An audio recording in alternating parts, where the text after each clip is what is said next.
Hi guys, so my journey with heart failure, yeah. My father had issues with his heart. That was actually what killed my father. So, but we didn't know. Nobody knew. Nobody knew there was anything. I was just living my life normal. I think the symptoms had started showing years before it became serious and eventually got diagnosed. But I remember precisely um what really triggered it the most.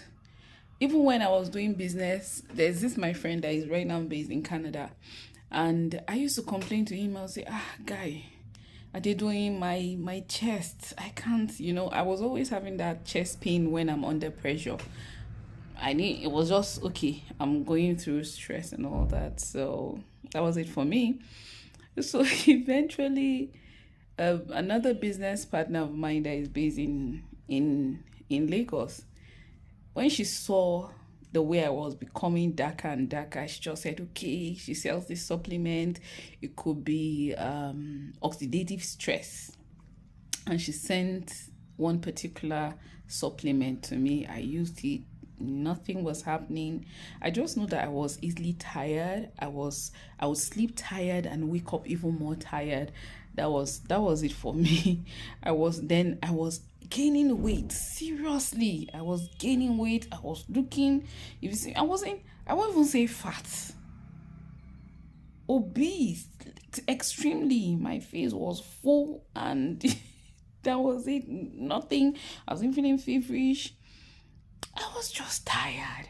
I was just tired until I had one malaria and typhoid, and I was given an injection, about 13 of one particular very strong antibiotics. And immediately they give that injection on the labs. Immediately they give it to me on the labs. I'll tell the doctor, there's a serious burning sensation that I get on my chest. That was actually, he started saying, okay, he gave me Tagament, he gave me Gelosil, and it was just wasn't going. The pain, I would be crying like a baby, the pain just wasn't going, and it was from that moment, that going back and forth the hospital, that eventually I went to drop my son in school. So I I couldn't sleep for 2 nights. The first night we met a doctor who works in Plateau Hospital, and when he checked, he said my liver is congested, because there was this strong feeling, this strong, you like when you press my chest, you could feel that stony kind of feeling. So I was not able to sleep. I would wake up in the night. I'll be gasping for air. I'll be gasping for air. I always, that short sleep that I'll sleep, I'll always wake up gasping for air. I was like, what's this one again?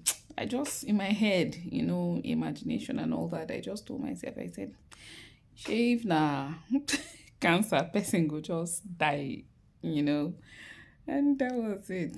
When we went to the hospital, he referred me to a doctor, a senior colleague of his.